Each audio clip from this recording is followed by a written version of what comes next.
Good afternoon, good evening, and good morning, wherever you're joining from around the world. My name is Stephen Magwenzi, and welcome to the Dive into Proverbs.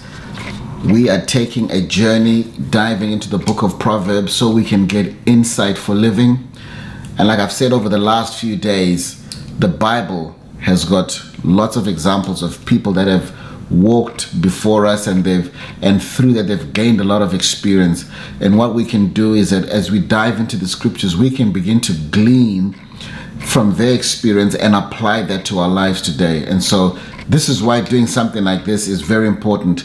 The Bible is replete with so many things that can relate to any area of your life, whether that is parenting, handling of finances, your relationships at work and how you deal with work and how you look at work, running a business, business ethics, bribery and corruption. It's all covered. Mortgages, they do it all. So this is the best place to come and get some advice, and so you can make better decisions for your life. All right, so we're starting off book 23. Yesterday we talked about Proverbs chapter 22. Towards the end of the book, it spoke about there are 30 sayings. It's saying sayings of the wise. There's about 31 of them, starting off from verse number 17. And these go on, there's 30 of them. And so some of these sayings, like in the book of Proverbs, the chapter 23, and one of them in particular is saying 8 of 31, and this is from Proverbs 4 and 5. It says, "Don't wear yourself out trying to get rich. Be wise enough to know when to quit." Then it says, "In the blink of an eye, wealth disappears, for it will sprout wings and fly away like an eagle." What an absolute contradiction to what we've been speaking about over the last 3 weeks, really. Solomon has really honed in on and mocking people that are lazy and saying, if you continue in your lazy way, he warns them that you most likely end up or should expect poverty. And so why is this thing about focusing on being rich? And it's not saying that being rich is an issue. Of course not. It's not suggesting that. But the key thing here is overworking, where we understand that rest is important in our lives for us to rejuvenate. When we're asleep, our bodies replenish themselves. The machine gets to do its best work. But it's about why wear yourself out thin chasing riches when in the end that wealth disappears. It's either you lose the investments, the economy tanks and you lose the investments, or clearly other people will spend it for you. And then what was it really worth it? So I guess that overworking is good. We know that we overwork at times for various reasons, maybe because we've got huge deadlines at work, or if you're a farmer, there's harvest time, so you work double time to make sure that you collect all your harvest. But that should be the exception and not the rule. So hard work is important, and so we understand that God is the one that instituted work for us, and work should be something that is joyous for us because it brings us a lot of reward. The key thing here about where you are doing, your main motive is to get rich.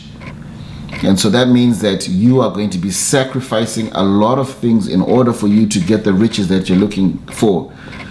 And so maybe the thing to think through is the consequences of overworking.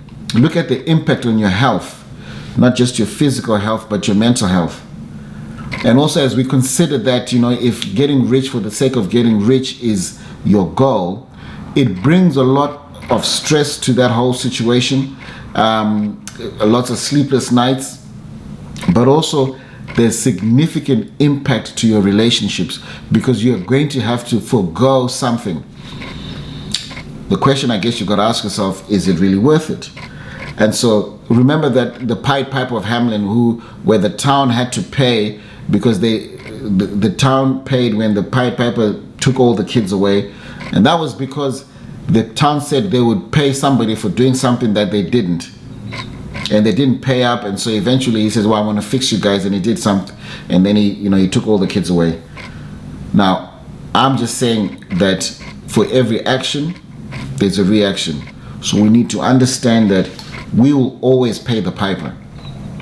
we are always going to pay. So if we expect to, wealth is our thing and we're going at it at whatever the cost, you got to understand there's going to be a cost to your relationship. There's going to be a cost to your health. And then what's the point of that money? You got all that money, but you don't have your health.